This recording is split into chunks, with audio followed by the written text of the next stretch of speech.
Saludos amigos y amigas, este es otro episodio más de Pesos y Contrapesos. En la tarde de hoy me acompaña Karen de León Otaño, sindicalista del Junta de Mujeres Sindicalistas, valga la redundancia, y también del SPT. Karen, saludos, buenas tardes, gracias por acompañarnos. Hola, buenas tardes, Verónica. Gracias por la invitación. Que estamos aquí porque queríamos discutir un poco de algunos sucesos importantes que han estado pasando relacionadas a los trabajadores, a las trabajadoras, particularmente en la industria del entretenimiento. Me refiero a la huelga de los guionistas, de las actrices, y también queríamos tocar un poco, que pareciera que no está relacionado, pero tiene toda la relación del mundo también, la huelga de los trabajadores de UPS. Pero primero queríamos que Karen nos hable un poco de ella para que la conozcan y entiendan por qué yo comprendí que era la persona óptima para tener esta conversación. Gracias, qué linda. Bueno, pues yo llevo alrededor de 15, 16 años trabajando en el mundo sindical. Vengo del Departamento de Educación, es el taller más grande que organiza lo que es la SPT. Empecé como delegada de taller, representando trabajadores y trabajadoras en diferentes pueblos. Casi toda la isla la recorrí organizando y representándolos, ¿verdad? En su convenio colectivo, haciendo representación en su convenio colectivo. Llevo, ¿verdad?, todo ese tiempo trabajando para esto. En este momento soy la directora política y de formación sindical y política, así que me dedico un poco a esto de los talleres, darles un poco de estructura, ¿verdad?, a esos espacios organizados dentro de los talleres. Nosotros representamos casi 9.000 trabajadores y trabajadoras tenemos de la empresa privada, tanto privado como público. Nuestros talleres más grandes son en la empresa, en el taller, ¿verdad?, público, a través de la Ley 45 y la Ordenanza Municipal de San Juan, que San Juan es el primer y único municipio organizado. Así que en todos esos espacios pues me muevo.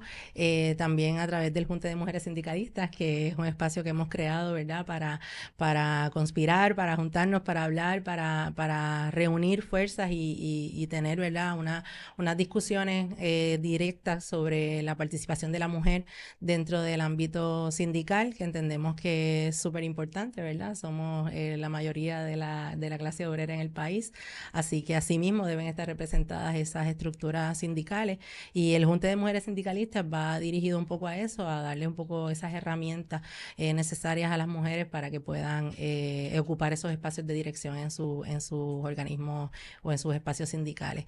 Así que llevo todo ese tiempo dando la batalla por esto.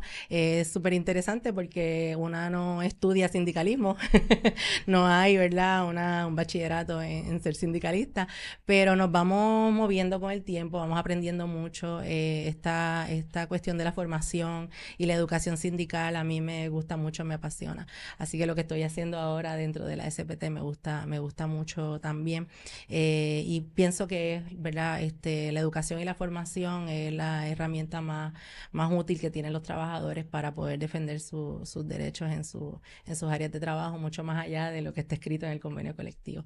Así que me gusta mucho lo que hago y me gusta hablar de eso, así que gracias por la invitación. Sí, no, y es interesante porque en Puerto Rico pareciera lamentablemente que es todo lo contrario. Hay una serie de disuasivos en contra de lo que es la educación sindical y la organización colectiva. Y vamos entonces a empezar a hablar un poco de lo que está pasando en Estados Unidos. Bueno, pues primero que todo, pues se trata de un grupo de trabajadores y trabajadoras organizadas. Tanto los guionistas como las actrices están reclamándole a su patrono distintas cosas. Para empezar, ellos están reclamando que haya una mejor distribución de lo que son las ganancias. Estamos hablando de que esta es una industria que genera 3 billones de dólares. Sin embargo, el reclamo es que muchas de estas trabajadoras, voy a utilizar términos femeninos para hablar de ellas porque entiendo que pues, probablemente en su mayoría de su composición son mujeres, así que yo creo que hay que normalizar ya que hablemos en términos femeninos. Pues estas trabajadoras que trabajan en esta industria, que quizás generalmente creemos que son todas las personas famosas, millonarias, pero no es el caso. Estamos hablando de muchas personas que tienen muchos trabajos a la vez, los side jobs, y que suelen vivir día a día y que quizás no son las protagonistas en las películas, son las personas que hacen como de las personas que están en, por ejemplo, una cafetería. Y entonces, pues su reclamo es que hayan mejores condiciones salariales, Porque existen lo que son los residuales, que los residuales es similar como a las regalías en la música, que las regalías pues las personas generan a base de por ejemplo, los plays en Spotify, pero entonces en las películas es distinto, es a base de la popularidad que tenga el show, por ejemplo, cuántos streams hubo en Netflix, por ejemplo, que es una de las compañías que está haciendo, a quien le están reclamando, pues a base de estas regalías se supone que las personas cobren, pero ellos le llaman los residuales. Sin embargo, pues no está pasando y es porque las compañías no están teniendo transparencia, así que no hay una verdadera constancia de cuánto se está generando. Por lo tanto, existe el ejemplo de la serie de Stranger Things, que es famosísima. Sí. Y una de las actrices que, aunque no era principal, pues ella relataba que ella estuvo en una serie, que la serie, por ejemplo, no era tan popular ni remotamente como Stranger Things, y por trabajar en aquella serie en un mes se hizo $3,000. Sin embargo, cuando le llegó el cheque de lo que son los residuales de un mes por su trabajo en Stranger Things, le llegó un cheque de $300 mensuales. Wow. Entonces, pues vemos que no hay una proporción. Hay personas que escuchaba a uno de los guionistas de Law & Order que él decía que tal vez esto se debe a una estrategia de los corporate, de las personas a cargo en la industria, de mantener un precio de stocks alto porque no quieren que la gente sepa si una serie es o no popular. Y que por esa razón pues no son transparentes, pero de todas formas, aunque quizás los números no sean pues lo que la gente espera que sean, no es tan popular y eso pudiera ser un disuasivo para que las personas vean una serie, de todas formas, como mencionaba al inicio, estamos hablando de una industria de $3 billones y una persona con $300 al mes pues no le da para vivir. Otro ejemplo de los guionistas es el caso de un actor, un guionista de Handmaid's Tale, que es otra serie súper famosa, sí. Y sin embargo, él tuvo que recurrir a trabajar en Lyft porque con lo que se generaba en la industria no le daba para vivir. Entonces, pues estamos hablando que esto es una industria que, como decía el guionista de Law & Order, que pues una persona solamente trabaja con su creatividad, no hay materia prima. Entonces, los jefes dependen del trabajo creativo de estas personas y pues no les están remunerando como ellos y ellas merecen. Y el segundo problema que ellos están teniendo es con la inteligencia artificial, que, por ejemplo, ellos quieren más protección referente a este tema porque muchas veces Patrono les está obligando a firmar un contrato en el cual van a coger su imagen y en lugar de lo que mencionaba al inicio, de que tú tienes un espacio y tienen un montón de extras llenando el espacio, pues te contrataron una vez como extra y luego tu imagen la van a utilizar para reproducir y en lugar de contratar a alguien para que sea un extra, pues van a continuar reproduciendo la imagen de la persona de forma tal que no contraten a más nadie y no te vuelvan a pagar. Es horrible. Es horrible. Y en caso de los guionistas, pues ellos dicen que lo que ocurre es que pues es un poco más difícil sustituir a un guionista con inteligencia artificial, pero pudieras, por ejemplo, coger un guión, hacerlo malísimo y contratar a un guionista para que te lo arregle. Y entonces, pues, el trabajo original del borrador, pues, no le pagas a la persona por hacerlo. Claro, ganaría mucho menos. Claro. Y pues por ahí más o menos va la cosa de forma resumida. Entonces aquí es que entran las uniones porque pues definitivamente uno no puede solo, una no puede sola, entonces ellos se organizan y es la segunda vez que hacen una huelga. En los 60 hicieron una huelga para solicitar plan de retiro y cubierta de seguro, póliza de seguro médico. Uh-huh. Entonces, hablando un poco de cómo entonces esto representa un resurgimiento, porque estamos hablando de un espacio muy popular, muy poderoso, que uno no pensaría que estas cosas pasan, pero sí. Entonces aquí es que vemos que trabajo es trabajo. Claro. Y yéndonos un poco entonces a qué ha pasado, que desde entonces pues casi no se escuchaba de las huelgas. Quisiera saber, Karen, ¿qué piensas que ha pasado? ¿Por qué de momento hubo una merma en lo que ha sido la organización colectiva? Pues mira, un poco para abundar en lo que estás planteando, a mí me parece que es extraordinario, ¿verdad? Lo que está ocurriendo en las huelgas tanto de los guionistas, ¿verdad? Y los actores y actrices. Algo que me llamó mucho la atención de ese proceso es que evidentemente tuvo una proyección pública mundial, ¿verdad? Por quiénes son, ¿no? La gente, todo el mundo conoce a las actores y a las actrices, les gusta ver Netflix, les gusta todo ese tipo, ese mundo es bien conocido por todos y todas. Así que tiene esa proyección. Lo que a mí me llama mucho la atención es que puedo decir que es de las proyecciones donde nos ha puesto una posición positiva a lo que es los sindicatos y la lucha obrera, ¿no? La lucha del movimiento obrero, porque como tú decías al principio, estos trabajadores y trabajadoras, de momento tú puedes pensar que no son obreros, no son obreras. Es como que son estos millonarios, son estos actores y actrices que tienen estas casotas grandísimas y este proceso ha destapado, ¿verdad? Esa otra realidad. La gente ha visto que son trabajadores y trabajadoras comunes y corrientes y que necesitan, ¿verdad? Tener unas condiciones y se dieron cuenta que con la organización, ¿verdad? Sindical es que lo podían conseguir. A mí me gustó mucho que hay un efecto que se da en ese proceso y es la cuestión solidaria, ¿no? Están los guionistas, los actores y las actrices, pero tenemos a los compañeros, los Teamsters que estuvieron ahí, que son los que llevaban los camiones y no rompieron esa barrera de huelga. Eso fue súper importante y lo describen ellos y ellas en sus comunicados. Fue súper importante esa solidaridad de esos compañeros que aunque ellos estaban, ¿verdad? Tenían su negociación colectiva y estaban todos ahí, pero estos tronquistas y liderados por una mujer, que es bien interesante también, la presidenta de ese grupo, de esa local de los Teamsters, fue quien empujó el ser solidarios y solidarias y estar allí y no cruzar la línea de piquete y confrontar también a su patrono diciéndoles nosotros no vamos a cruzar línea de piquete. Así que eso pues me llamó mucho la atención y me parece que es un buen ejemplo, ¿verdad? De lo que debería ser, ¿no? Los procesos huelgarios y las protestas. Y ese efecto de la solidaridad me pareció bien importante. Algo que yo, ¿verdad? Un poco en esa comparación de decir qué ocurre acá, que tantas cosas pasando y la cosa no se mueve como una quisiera, y veo ese proceso en Estados Unidos. Obviamente también hay un efecto político, ¿no? Sabemos que las políticas de Biden son un poco más pro sindicatos, ¿verdad? Y entonces creo que eso también da un espacio a que los sindicatos puedan tener esa valentía de empezar a moverse en esos espacios de hacer piquetes y huelgas y esa confrontación. Yo creo que sabiendo que tienen un poco el aval del gobierno, pues puede ser un disuasivo, así que eso es súper importante también.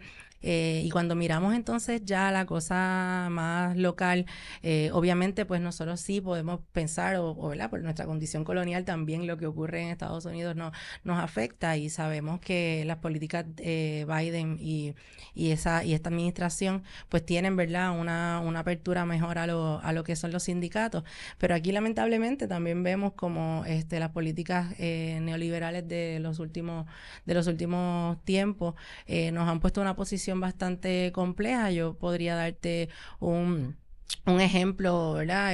Reciente de el caso Janus. ¿Verdad? El caso del 2008 que causó la estrangulación económica de los sindicatos en muchos aspectos, porque no solamente la determinación como tal, ¿verdad? De decir que tenemos que representar a los no miembros, sino que nos metió a los sindicatos en unas campañas bien costosas y de una inversión de recursos bien grande, para poder entonces explicarle a los miembros qué era lo que estaba ocurriendo y cómo funcionaba el que se haya aprobado esa legislación. Y así podría darte, ¿verdad? Muchos ejemplos, pero al hacer esa comparación un poco de lo que está ocurriendo específicamente con la huelga de los guionistas y los actores y las actrices, me parece que ha dado una buena, ¿verdad? Ha sido un buen amarre, ¿verdad? Para que los sindicatos puedan pensar que esto es posible, que puede ocurrir y que podemos movernos. Las victorias de los sindicatos en cualquier parte del mundo debemos traerlas y pensarlas y mirarlas y reflexionar alrededor de ella,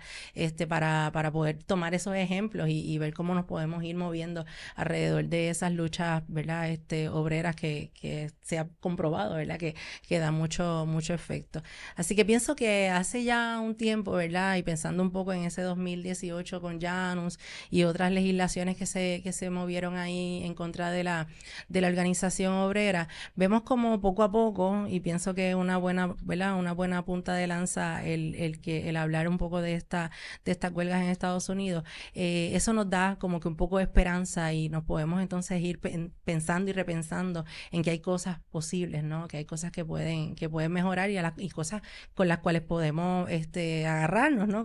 Como ejemplificar para utilizar desde acá. Hace falta también, ¿verdad? Mucha voluntad, mucha planificación, ¿verdad? A nivel local hacen falta mucha legislación y cosas que puedan abonar a la organización sindical, pero creo que ese ejemplo de lo que está ocurriendo en Hollywood y alrededor de estos trabajadores y trabajadoras es esperanzador. Sí, no, y que surte efecto, o sea, el simple amenazar con paralizar, por ejemplo, el UPS, ellos dijeron, mira, al 1 de agosto, si no ratificamos convenio, nos vamos a ir de huelga, y tuvieron sus reclamos y pues lograron obtener una victoria porque pidieron $26, les dieron 22, pidieron aire en todos los camiones, le dieron aire en los nuevos, les prometieron más plazas y he visto un montón de memes corriendo en redes de que ahora los choferes de UPS van a estar con cadenas y porque sí, porque verdaderamente pues van a tener mejores salarios y porque hubiera representado la huelga más grande de la historia y la paralización del e-commerce y pues todos los trabajos. Me parece interesante lo que estabas hablando de la importancia de tener una persona pues a cargo, un jefe de Estado. En el caso de Biden me refiero, pues, por eso utilizo esas palabras, porque pues es él en quien estoy pensando, pero quisiera que entráramos de lleno un poquito más en Puerto Rico. Mencionabas el periodo del 2018, pero entonces, ¿cómo dirías que está la cosa ahora en Puerto Rico? ¿Cuál ha sido el rol del gobierno frente a la organización colectiva? Pues mira, la verdad es que, como te decía ahorita, hemos vivido, ¿verdad? Muchas legislaciones que han estrangulado a la clase obrera y asimismo pues el efecto que tiene obviamente para las uniones, los despidos por ley 7 en el 2009, ¿verdad? Entonces venimos acumulando desde hace muchos años una medida tras otra que nos han coartado, ¿verdad? Las posibilidades de organizarnos. A mí me parece que parte del trabajo que debemos mirar, ¿verdad?, lo que son las organizaciones sindicales, es un poco algo que pienso que no está ocurriendo en muchos espacios sindicales y ese momento de reflexionar, de mirarnos y de un poco más allá, ¿verdad?, de luchar porque ¿verdad?, legislaciones y demás se hagan un poco más consonas con el trabajo que hacemos, pero tenemos que mirarnos, tenemos que repensarnos, el mundo del trabajo ha cambiado y lo hemos visto, ¿verdad?, con estos reclamos, por ejemplo, de lo que hablábamos hace un rato de la huelga de los guionistas y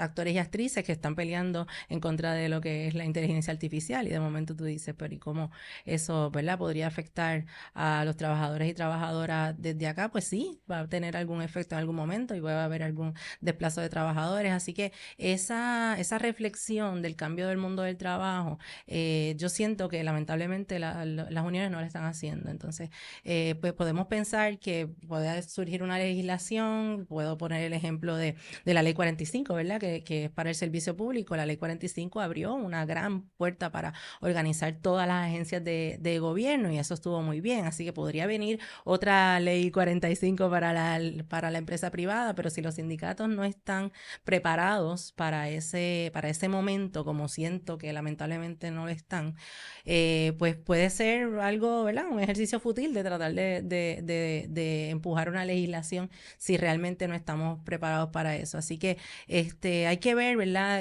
cómo nos vamos moviendo alrededor de ese proceso de reflexión para mirar los cambios en el mundo del trabajo, para mirar realmente las necesidades de la clase trabajadora.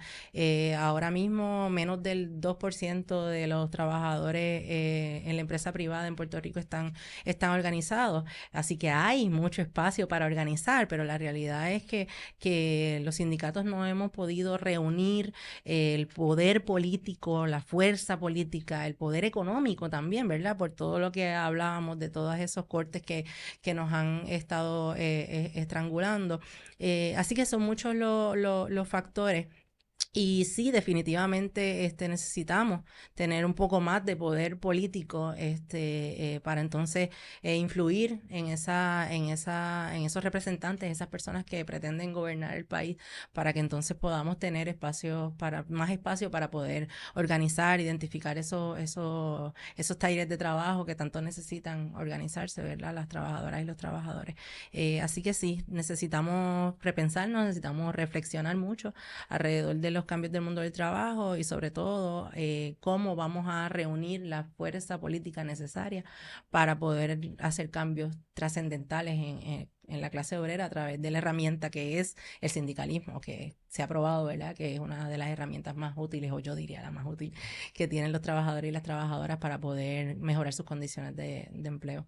Sí, estoy de acuerdo que hay mucha reflexión que se tiene que llevar a cabo, porque parte de eso, de identificarse como trabajadora, como un gremio, porque al final del día, pues sí, o sea, somos personas asalariadas, no somos las dueñas de los medios de producción, Claro. y por lo tanto, pues muchas veces, pues tenemos que luchar o podríamos luchar por tener mejores condiciones de trabajo. Lo que pasa es que pues a veces no lo concebimos posible. Esa lucha a veces se ve como, es como mal vista, de pedir más, de organizarme. Y un poquito quisiera que nos hablaras también de qué desafíos enfrentan las personas que deciden organizarse en una unión, un poquito yéndome por esa línea de frente al patrono o en el futuro, ¿qué pudieras identificar? Pues mira, yo pienso que hay cosas que no cambian mucho.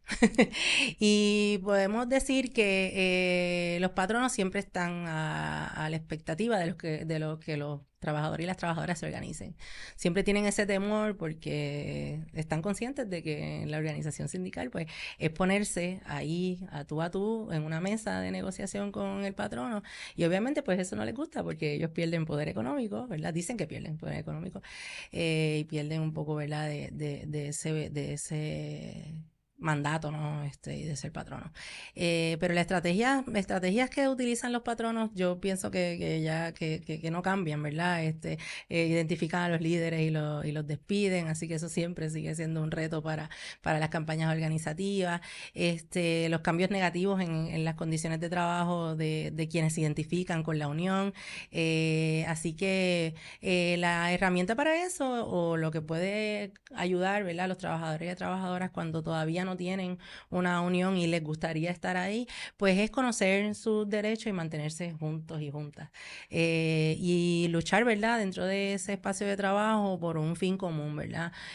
Tratar de hacer que esa lucha individual, de ese salario individual que no me dan a mí, ese plan médico que no me dan a mí, esas horas que no me dan a mí, pues verlo como una lucha colectiva. Eso siempre es un reto, ¿verdad? Porque nos crían para ser seres individuales, y el individualismo es como que casi parte de esa crianza que nos dan, lamentablemente. Pero pasar esa barrera del individualismo dentro de un espacio de trabajo no organizado es el primer paso. Es el primer paso. Siempre van a encontrarse con un patrono que va a estar en contra de eso, o va a tratar de hacer campañas, ¿verdad?, en contra de los sindicatos, que eso es otra de las estrategias de los patronos cuando tratan los trabajadores y trabajadoras de organizarse, de invisibilizar los trabajos de las uniones, de tratar de no hacerlo pertinente, ¿no?, a la unión dentro del espacio de trabajo. Les dicen, no, aquí somos una familia. Me imagino que lo has escuchado en muchos espacios, que dicen, no, aquí no hace falta la unión, porque aquí somos todos una familia y aquí estamos todos felices y contentos. Así que esas campañas, ¿verdad?, de descrédito a las uniones, de decir que no son necesarias, es parte de ese proceso organizativo, pero los trabajadores y las trabajadoras tienen que estar bien conscientes también de que esa lucha colectiva es la que puede realmente hacer que sus condiciones de trabajo mejoren. Y eso es lo básico, ¿no? Que yo entiendo, claro, las campañas organizativas son mucho más complejas que esto que puedo estar describiendo, pero creo que esos son como que esos primeros pasos de cuando tú identificas como trabajadora, trabajador, líder en un espacio, que te sientes que puedes ayudar a tus compañeros y compañeras, pues eso un poco, es conocer cuáles son tus derechos y empezar a hablar con tus compañeros y compañeras y ver si pueden llegar a líneas de consenso y de luchas de causa común que puedan entonces empujar poco a poco, empezar a hacer reclamos, ¿verdad? Desde el más pequeño hasta el más alto, ¿verdad? Desde que me tenga aire acondicionado en el camión y un poco de agua fresca, hasta unos salarios, ¿verdad? Como los que vimos que los compañeros y compañeras de UPS lograron. Así que es un poco inyectar esa conciencia colectiva. Yo creo que es parte de ese primer proceso de identificar cómo nos podemos o cómo se pueden organizar en los espacios de trabajo. Pero los patronos, claro, siempre van a tener una campaña antisindical, eso no hay duda. Por más que les digan que son familia, siempre van a tratar de decirles que no hace falta la unión. Sí, y yo he escuchado, por ejemplo, en talleres de trabajo que se quieren organizar y patrono de momento identifica, particularmente en el sector de restaurante, de momento o despiden a las personas que tienen la iniciativa y obviamente pues cuestión del periodo probatorio, probablemente no tienen que dar razón, pero también he visto o escuchado realmente que patrono pues le da beneficios a ciertas personas, los pone en puestos de jerarquía y ya y se acabó y mató el surgimiento de la posible unión que podía haber en ese taller. Sí, claro, lo ponen como que no tiene ninguna pertinencia a la unión porque yo te estoy dando todo. Claro. Entonces no solamente te digo que soy familia, sino que te puedo dar un aumento aunque sea de 2 centavos. Claro. Y aquí estás bien porque te voy a cubrir lo que tú entiendes que la unión te va a cubrir. Y las uniones son más allá, ¿verdad? De lo que es negociar un convenio colectivo, y lo sabemos. Hay otras cosas, ¿verdad? Alrededor de la unión, y es ese proceso de empoderamiento, ¿verdad? Que tienen los trabajadores cuando se sienten que pertenecen a una fuerza, ¿verdad? Política y sindical que está atrás de ellos, que está empujando cosas detrás de ellos y ellas. Así que sí, yo creo que esas estrategias de los patronos no han cambiado mucho en este último tiempo. Y igual, pues entonces en el caso de los trabajadores y las trabajadoras deben conocer y deben sentir y deben mirar lo que es el pensamiento colectivo para poder entonces ir empujando esas necesidades. Y sabemos que el beneficio que el patrono tenga de que no haya unión, obviamente, es que pues va a continuar protegiendo sus ganancias, claro, tiene más para él, que es lo que vemos en el caso de UPS, sí, pero particularmente es bien impresionante en la industria de la televisión, pero entonces quisiera que nos hablaras, Karen, un poco de que entonces cuáles son los beneficios para una persona para organizarse, para el individuo, la individua y también para la sociedad, de cuáles son los beneficios que existen de que las personas estén organizadas y de que hayan más uniones. Pues mira, yo te puedo decir que para mí el sindicalismo es como un estilo de vida. Después que tú entras a un espacio sindical, empiezas a adquirir conocimiento, ¿verdad? De lo que son tus derechos, de lo que puedes y debes hacer, de la forma en que no solo te beneficias tú, y volvemos al asunto colectivo, ¿no? Puedes estar luchando por 1000 cosas, pero todo eso que tú estás ahí luchando como representante sindical le va a afectar de una manera positiva a mucha otra gente. Y hay que apropiarse de ese espacio sindical como un mecanismo de lucha para la negociación colectiva. Pero esa herramienta, lo interesante de esto y lo que me encanta de este trabajo, es que esa herramienta que tú utilizas para tu espacio laboral, para poder mejorar tus condiciones de trabajo y las de los demás compañeros y compañeras, es que toda esa vivencia y todo lo que tú aprendes, te lo llevas contigo, es parte de tu vida, y por eso pienso que es como parte del estilo de vida, y todo ese liderato que tú puedes desarrollar dentro de la unión, te lo llevas contigo para siempre, y eso pues redunda en que, por ejemplo, tenemos compañeros y compañeras dentro de los sindicatos que no solamente son lideresas y líderes en sus espacios sindicales, sino que son lideresas en sus espacios comunitarios, tienen, ¿verdad? Pertenecen a organizaciones sociales y llevan la voz, ¿verdad? En espacios ambientales, ¿verdad? Y esto que lo hemos visto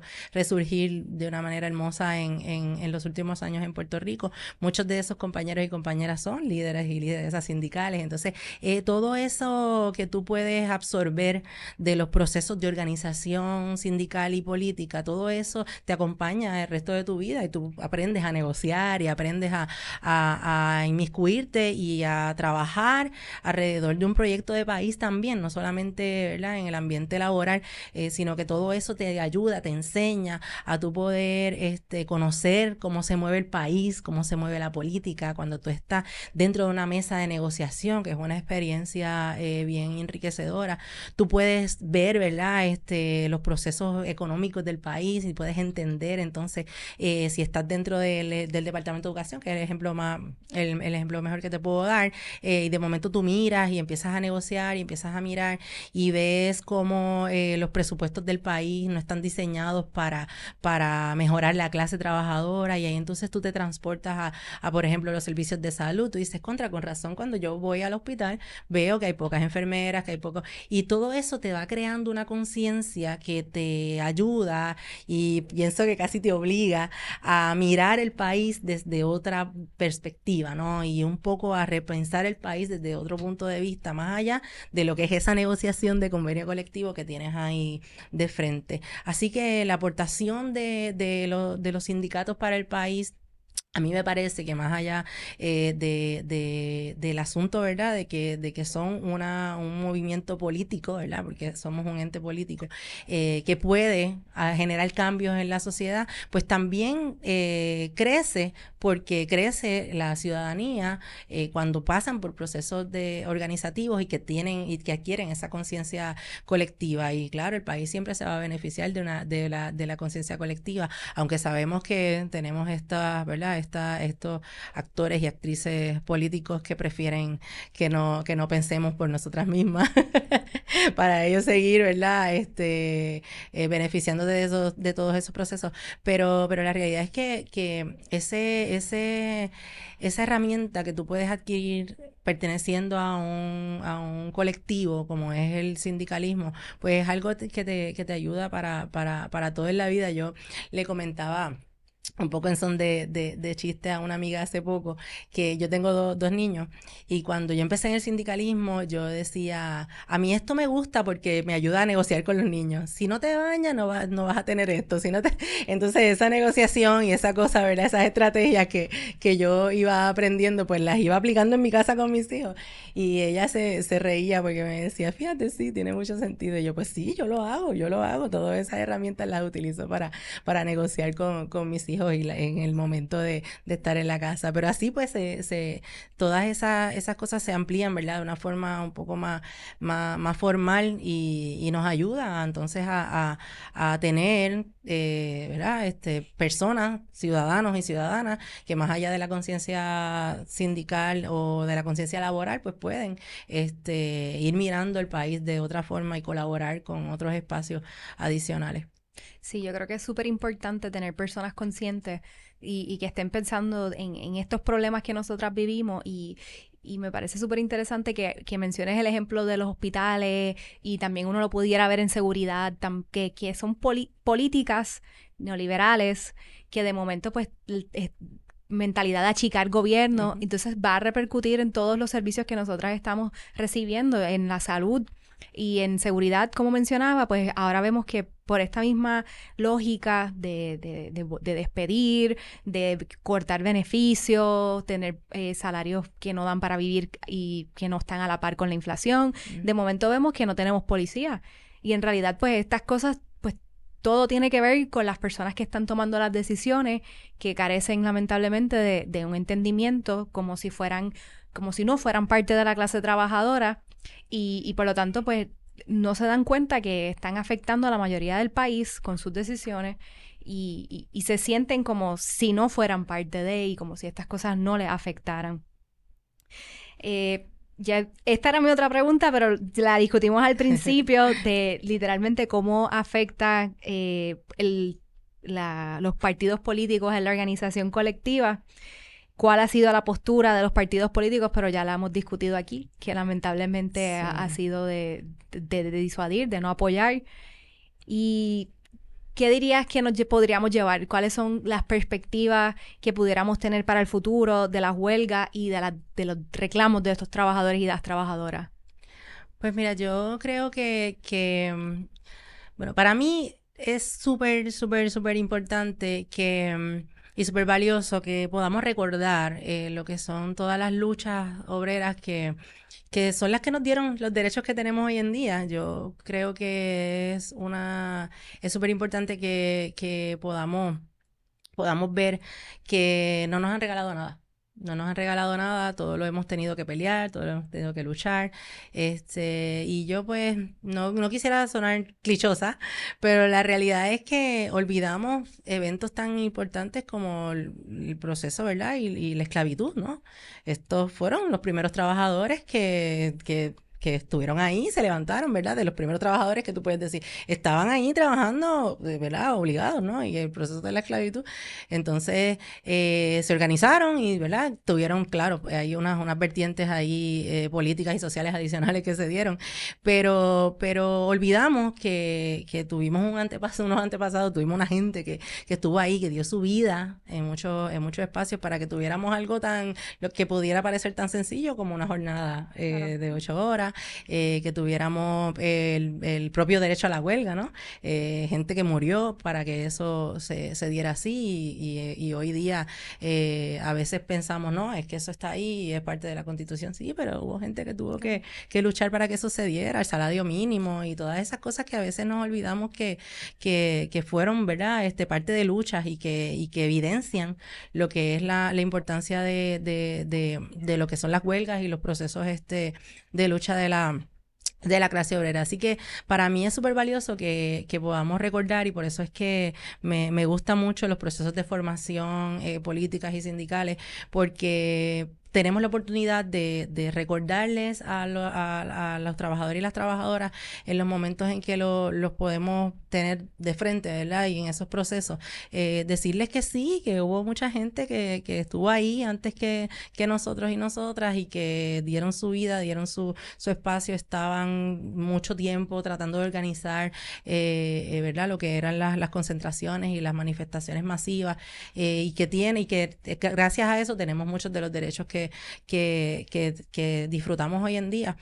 Así que yo pienso que eso debe ser inspirador para esos procesos de reflexión, que es importante que los sindicatos puedan tener esos espacios de reflexión y de recordar esas historias y de mirarlas como proceso de aprendizaje, ¿no? De todas esas luchas que se vienen dando desde hace mucho tiempo. Así que me parece que estos movimientos, ¿verdad? De manifestaciones masivas siempre tienen que ser importantes en estos procesos de la lucha por los derechos de los trabajadores y las trabajadoras. Me parece que dentro de esa misma reflexión debe haber también un resurgimiento de estrategias, ¿no? De mirar dentro de ese mismo repensar en los cambios en el mundo del trabajo, ver qué otras estrategias pudiéramos estar sumando a esa lucha, ¿no? Las manifestaciones siempre van a ser pertinentes y siempre van a ser efectivas, pero tenemos que ir moviéndonos, ¿verdad? Alrededor de otros asuntos para poder llevar otros reclamos un poco más contundentes y se me ocurre pensar en un poco lo que hablábamos ahorita sobre la participación política, ¿no? En Estados Unidos las uniones tienen una cultura de participación política, ¿verdad? Abierta en los procesos políticos electorales directamente, ¿no? Porque participación política tenemos porque somos entes políticos, pero la participación activa en lo que son los procesos electorales, para mí es una de las estrategias que el movimiento obrero en Puerto Rico lamentablemente ha abandonado, y pienso que parte de lo que estamos viviendo hoy es a consecuencia un poco de eso, ¿no? Porque esos espacios de lucha sindical, esos espacios de formación política a los trabajadores y las trabajadoras tienen que estar acompañados de una visión de dónde se genera la política pública y cómo podemos incidir en que esa política pública sea a favor de la clase obrera. Así que esa participación me parece un error terrible terrible que los sindicatos, en muchos aspectos, sacando el sindicato en el cual trabajo, que sí nos hemos metido de lleno en la política, pero sí los sindicatos han perdido un poco ese empuje, ¿verdad? Esa fuerza política, porque no han querido inmiscuirse más en lo que son los procesos políticos electorales, que son los que al final del camino, ¿verdad?, deciden, y lo estamos viendo ahora, por ejemplo, toda la legislación laboral, la reforma laboral que las juezas del trataron de hacer un cambio en la reforma a la ley 41 y sabes que la jueza pues la derogó, así que tenemos entes políticos adicionales que no fueron electos, como la Junta de Control Fiscal y la jueza, tomando decisiones alrededor nuestro, así que yo creo que eso debe ser un gran campanazo para el movimiento obrero, decir, nosotros tenemos que meternos en esto. Los patronos están bien organizados alrededor de la política, ¿verdad? Los banqueros, esto, lo otro, están bien organizados alrededor de la política, y ¿por qué nosotros nos estamos quedando atrás en esa batalla, ¿no? Si tenemos una fuerza obrera tras nosotros y nosotras para poder empujar todo eso, ¿por qué no lo estamos haciendo? Me parece un error garrafal que los sindicatos digan, no nos queremos meter en política, porque estamos perdiendo ese poder político para cambiar legislación, para crear legislación, para mover políticas públicas que tengan la agenda de los trabajadores y las trabajadoras de frente. Así que dentro de toda esa reflexión y esas estrategias que debemos ir mirando, me parece que es súper importante que los líderes y las lideresas que están frente a lo que son las organizaciones obreras tienen que volver a mirar, porque hace muchos años estaba, ¿verdad?, latente el hecho de poder participar directamente en lo que es la política electoral. Creo que eso se tiene que retomar. Creo que hay unas reflexiones que hay que hacer alrededor de eso, porque se nos acaba el país. Nos estamos quedando sin nada, se nos están yendo los jóvenes, se nos están yendo los profesionales, y de momento nos vamos a quedar sin a quién organizar, porque a la inteligencia artificial no la podemos organizar. Así que tenemos que proteger la isla para entonces seguir creciendo como clase obrera y organizándonos de una manera en que podamos tener la fuerza suficiente para entonces poder rescatar el país. Y pienso que este es el momento. Yo creo que hay una expectativa en la isla sobre muchas cosas que están pasando a nivel político. Vimos cómo el comportamiento electoral cambió en estas pasadas elecciones, y vimos cómo movimientos nuevos ocuparon espacios importantes, con el movimiento Victoria Ciudadana y demás. Así que sí, hay unas semillitas ahí sembradas. Sí, y ahora que lo mencionas, yo quisiera decir que yo quizá hablé como de los políticos en el país como un grupo homogéneo, pero hay unos outliers, por ejemplo, dentro del Partido Victoria Ciudadana, de personas que han presentado su legislación, que dentro de esta ola neoliberal que le está quitando derechos a las personas, pues están tratando de proteger a ciertos grupos de trabajadores y trabajadoras. Así que hay que hacer el hincapié, la distinción de que Claro. pues, sí hay opciones favorablemente que están buscando proveer garantías a la clase trabajadora. Y a mí me parece que el movimiento obrero, ¿verdad?, y los líderes de estos espacios sindicales tienen también la responsabilidad de llevarle a sus matrículas la información de quiénes están a favor de la clase obrera, de qué personas, qué figuras políticas están ahí para defender sus derechos, porque claro, como tú bien decías, no controlamos los medios de comunicación, no tenemos los recursos económicos suficientes para poder proyectar, ¿verdad?, lo que realmente está ocurriendo en el país, así que la gente se sienta a ver las noticias, ¿verdad?, y parte de que a esos veces espacios. es propaganda también, lo que uno ve en los canales locales, que son personas que promueven lo que existe ya, y no necesariamente lo que existe pues, favorece a la mayoría. Claro, y no les conviene el cambio también, así que es parte del proceso. Así que nos corresponde a nosotros y a nosotras, dentro de nuestros espacios sindicales y en esos grupos que tenemos la oportunidad de llegarles, porque no estamos protegidos por ley, ¿verdad? Y tenemos, ¿verdad? La mayoría tenemos convenios colectivos vigentes y tenemos espacios para poder conversar con ellos y ellas. Pues parte de esa discusión tiene que estar ahí, tiene que estar el poder mostrarles lo que realmente ocurre en el país y quiénes son los verdaderos amigos y amigas del movimiento obrero. Así que no tenemos esa responsabilidad. Yo siento que es parte del trabajo que tienen que hacer los sindicatos en el país, no solamente negociar un buen convenio colectivo, porque de qué te vale tú tener un libro, ¿verdad? Con muchos derechos, si va a venir una Junta de Control Fiscal y te lo va a arrebatar, o vas a tener que estar peleando por el periodo que está vigente el convenio colectivo para que se cumpla el convenio colectivo, porque tienes unos líderes políticos que están totalmente en contra de eso. Así que unas cosas tienen que ir de la mano con la otra, y siento que es parte de la responsabilidad del liderato obrero del país poner esta información en las manos de los trabajadores y las trabajadoras, y que ellos decidan, que ellos y ellas decidan, que vean quiénes son los que están ahí de frente al país y poniendo la agenda de la clase obrera por delante. A mí me crea mucha esperanza, ¿verdad? Todo el cambio en el comportamiento electoral de este último periodo, y pienso que si con un empuje, ¿verdad?, de parte del liderato obrero, pueden haber cambios reales, sustanciales, un poco más grandes de los que vimos en esta pasada elección. Vemos como, por ejemplo, desde el Senado, la Comisión de Derecho Laboral, que la preside la honorable Ana Irma Rivera Lacén, ha empujado proyectos alrededor de lo que es la organización sindical particularmente, y el senador Rafael Bernabe también ha estado ahí, y se han convertido algunas de ellas en legislaciones hoy el día. La Ley 9, por ejemplo, que se aprobó para garantizar lo que es la negociación colectiva, y entre otras, ¿verdad?, otros proyectos que se han dado. Así que sí, hay gente que quiere que los sindicatos crezcan y que los trabajadores puedan organizarse, pero necesitamos tener más, porque como funciona y lo que mencionabas de que el sector industrial, empresarial está muy organizado. Súper organizado. Por ejemplo, otra de las legislaciones que se presentó fue el 754, que buscaba que las meseras, las personas que trabajan a base de propina, obtengan un derecho que la mayoría de la sociedad tiene desde que se fijó la ley de salario mínimo. Existe un salario mínimo para todas las personas, sin embargo, para las personas que trabajan a base de propina, no.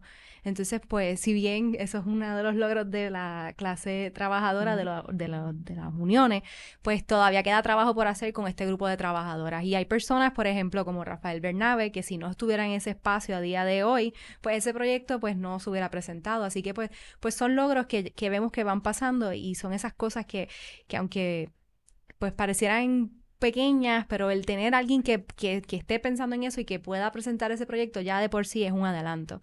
Que hubo otros factores que incidieron dentro del sector, probablemente dentro del sector empresarial, que hubo un cabildeo, pues se dio. Pero eso lo que quiere decir es que nosotras de este lado de las trabajadoras tenemos que continuar organizándonos para ganar. Claro, claro. Y siempre que esté esa oportunidad hay que tomarla. A mí me parece que parte de las victorias que hemos tenido con estos proyectos, que aunque muchos de ellos, como tú bien dices, no han llegado a ser legislación, pero es visibilizar lo que ocurre, ¿no? Mucha gente no conocía de lo del salario mínimo de las meseras, ¿no? Entonces es como que aprovechar, ¿verdad?, que tenemos estos compañeros que están dentro de la legislatura a favor de lo que es la clase trabajadora, y visibilizar, ¿verdad?, lo que está ocurriendo realmente. Así que me parece que eso ya es una ganancia, a pesar de que nos queda mucho camino por recorrer, pero el hecho de que la gente pueda estar conversando del salario de las meseras hoy día, para mí eso ya es una ganancia, y que la gente tenga un poco de conciencia de que realmente estas trabajadoras tienen unas condiciones laborales bien, bien, bien precarias, y estoy segura que mucha gente ya mira sus espacios de restaurante un poco distintos a como lo veían antes con relación a las propinas y demás.